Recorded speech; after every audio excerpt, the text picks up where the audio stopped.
ಸಂಸದೀಯ ಪ್ರಜಾಪ್ರಭುತ್ವ ವ್ಯವಸ್ಥೆಯಲ್ಲಿ ವಿರೋಧ ಪಕ್ಷಗಳ ಮಾತಿಗೂ ಕೂಡ ಅಷ್ಟೇ ಮೌಲ್ಯ ಇದೆ. ನಿಮ್ಮ ವಿರೋಧಿಗಳು ಹೇಳ್ತಾರೆ, ಅಂದ್ರೆ ಕಾಂಗ್ರೆಸ್ನವ್ರು ಹೇಳ್ತಾರೆ ಕುಂಭಕರ್ಣದ ತರ ಎಲೆಕ್ಷನ್ ಇದ್ದಾಗ ಮಾತ್ರ ಎಚ್ಚರ ಆಗುತ್ತೆ ಅನಂತಕುಮಾರ್ ಹೆಗಡೆ ಅವರಿಗೆ. ನೀವು ಹೇಳ್ತೀರಿ ಪಬ್ಲಿಸಿಟಿ ಬೇಡ ಅಂತ ಹೇಳಿ, ಬಟ್ ಅವರನ್ನು ಆ ರೀತಿ ವಿಶ್ಲೇಷಣೆ ಮಾಡ್ತಾರೆ. ಅವರವರ ಭಾವಕ್ಕೆ, ಅವರವರ ಭಕುತಿಗೆ, ಅವರವರ ತೆರನಾಗಿ ಋತಿಹನು ಶಿವಯೋಗಿ. ವಿರೋಧ ಪಕ್ಷದಲ್ಲಿ ಅವ್ರು ಹೇಳುವಂಥ ಎಲ್ಲ ಮಾತುಗಳಿಗೂ ನಾವು ಪ್ರತಿಕ್ರಿಯೆ ಕೊಡಬೇಕು ಅಂತ ಏನಿರುವುದಿಲ್ಲ.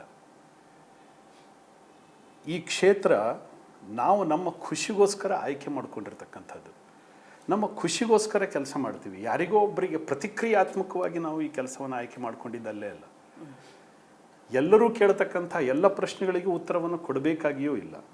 ನಮಗೆ ಸ್ವಂತ ಖುಷಿ ಸಿಗ್ತಾ ಇದೆ ಜನರ ಕೆಲಸದಲ್ಲಿ, ನಾವು ನಮ್ಮ ಸ್ವಂತ ಖುಷಿಗೋಸ್ಕರ ಮಾಡ್ತಾ ಇದ್ದೀವಿ. ಜನರಿಗೆ ಇದರಿಂದ ಖುಷಿ ಸಿಗ್ತಾ ಇದೆ, ಸಾಕು, ಅದರಲ್ಲಿ ಧನ್ಯತೆ ಇದೆ. ರಾಜಕಾರಣ ಬಹಳ ಜಿದ್ದಾಜಿದ್ದಿಯ ಕ್ಷೇತ್ರ, ಜಟಾಪಟಿಯ ಕ್ಷೇತ್ರ, ಮಾಡ್ತಾನೇ ಇರಬೇಕು. ಅದು ನಿಮ್ಗೆ ಇಷ್ಟ ಇದೆಯೋ ಇಲ್ವೋ, ಯಾರನ್ನಾದ್ರೂ ಬೈತಾ ಇರಬೇಕು, ಇಲ್ಲ ಬೈಸ್ಕೋತಾ ಇರಬೇಕು, ಇಂಥದೇ ಒಂದು ಕ್ಷೇತ್ರ ಇದು. ಆದರೆ ಅನಂತಕುಮಾರ್ ಹೆಗಡೆ ಅವರು ಮೊದಲಿನಿಂದಾನು ಇವತ್ತಿನವರೆಗೂ ಎಲ್ಲ ಜಟಾಪಟಿಗಳಲ್ಲಿ ಇದ್ದು ಆ ಕೆಸರನ್ನು ಮೈಗೆ ಅಂಟಿಸಿಕೊಳ್ಳದೆ ಆ್ಯಂಡ್ ಕಂಟಿನ್ಯೂಯಸ್ ಆಗಿ ಸಸ್ಟೈನ್ ಹಾಕ್ಕೊಂಡು ಬಂದ್ರಿ. ಹೇಗೆ ಅಂತ, ಹೇಗೆ ಆ ಸಸ್ಟೈನಬಿಲಿಟಿ ಹೇಗೆ ಸಾಧ್ಯ ಆಯಿತು? ನೋಡಿ, ಜನ ತುಂಬ ಬುದ್ಧಿವಂತರಿದ್ದಾರೆ, ಜನ ತುಂಬ ಹೃದಯವಂತರು ಇದ್ದಾರೆ. ಅವರ ಹೃದಯಕ್ಕೆ ಒಪ್ಪೋ ರೀತಿಯಲ್ಲಿ ನಾವು ನಡ್ಕೊಂಡ್ರೆ ಖಂಡಿತವಾಗಿ ಅವರು ಅದನ್ನು ಒಪ್ಕೊತಾರೆ. ಅವ್ರ ಎದುರುಗಡೆ ಬಣ್ಣದ ಬೆಳಕಿನಲ್ಲಿ ನಾನು ಕಾಣಿಸ್ಕೋಬೇಕು ಅಂತ ಅವ್ರು ಯಾವತ್ತೂ ಕೂಡ ಇಷ್ಟಪಡೋದಿಲ್ಲ. ಅದರಲ್ಲಿಯೂ ನಮ್ಮ ಕ್ಷೇತ್ರದ ಜನ ಸಾಮಾನ್ಯವಾಗಿ ಈ ಢಂಬಾಚಾರವನ್ನು ಇಷ್ಟಪಡೋದಲ್ಲ, ಅವ್ರು ಪಡೋದೇನೇ ಇಲ್ಲ. ತುಂಬ ಸರಳವಾಗಿ, ತುಂಬ ಗಂಭೀರವಾಗಿ, ವಸ್ತು ಆಧಾರಿತ ರಾಜಕಾರಣವನ್ನು ಅವರು ಇಷ್ಟಪಡ್ತಾರೆ. ವಿಷಯಾಧಾರಿತ ರಾಜಕಾರಣ ಅಲ್ಲ. ಇವತ್ತೀಗೆ ನಾಳೆ ಹಾಗೆ, ನಾಡಿದ್ದು ಮತ್ತೊಂದು ಹೀಗೆ ಸಾಮಾನ್ಯವಾಗಿ ಇಷ್ಟಪಡ್ತಕ್ಕಂಥ ಜನ ಅಲ್ಲ. ತುಂಬ ತೂಕ ಮಾಡಿ ನೋಡ್ತಕ್ಕಂಥ, ದೃಷ್ಟಿ ಉಳ್ತಕ್ಕಂಥ ಜನ ನಮ್ಮ ಕ್ಷೇತ್ರದ ಜನ.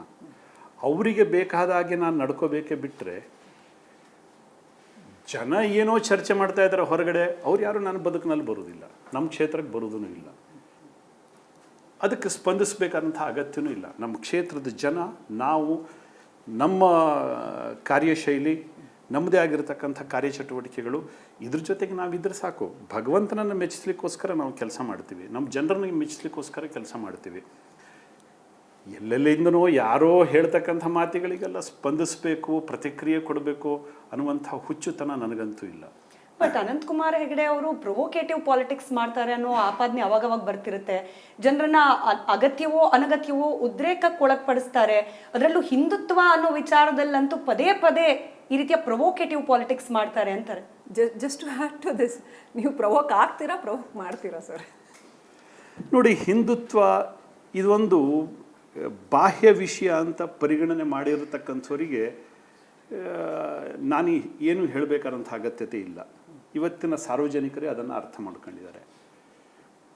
ಹಿಂದುತ್ವ ಈ ಜೀವನದ ಪದ್ಧತಿ, ಇಲ್ಲಿನ ಜೀವನದ ಪರಂಪರೆ, ಇಲ್ಲಿನ ಜೀವನದ ಇತಿಹಾಸ. ಅದು ಇದನ್ನು ಹೇಳೋದ್ರಿಂದ ಕೆಲವರಿಗೆ ಪ್ರೊಆಕ್ಟಿವ್ ಆಗತ್ತೆ, ಭಾರಿ ಏನೋ ವಿವಾದ ಸೃಷ್ಟಿ ಆಗತ್ತೆ ಅಂತಂದರೆ, ಹೌದು, ನಾನು ಇದ್ದಿದ್ದೇ ವಿವಾದವನ್ನು ಸೃಷ್ಟಿ ಮಾಡಲಿಕ್ಕೋಸ್ಕರ.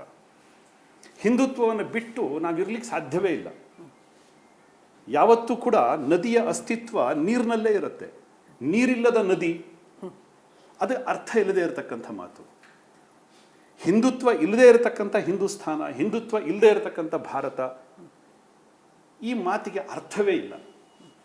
ನನ್ನ ಬದುಕನ್ನು ನಾನು ಒಪ್ಕೊಳ್ಬೇಕೆ ಬಿಟ್ಟರೆ ಅವಾಸ್ತವಿಕತೆಯನ್ನು ನಾನು ಒಪ್ಕೊಳ್ಳಿಕ್ಕೆ ಯಾವತ್ತೂ ಕೂಡ ಸಾಧ್ಯನೇ ಇಲ್ಲ. ಹಿಂದುತ್ವ ನನ್ನ ಜೀವನದ ಉಸಿರು, ನನ್ನದಲ್ಲ, ಈ ನಾಡಿನ, ಈ ಸಮಾಜದ ಜೀವನದ ಉಸಿರು ಅದು. ಇದನ್ನು ಬಿಟ್ಟು ನೀವು ಬದುಕಬೇಕು ಅಂತ ಯಾರಾದರೂ ತೀರ್ಮಾನ ಮಾಡಿದಿದ್ರೆ ಅದು ಅವರ ಹುಚ್ಚುತನ, ನಂದಲ್ಲ.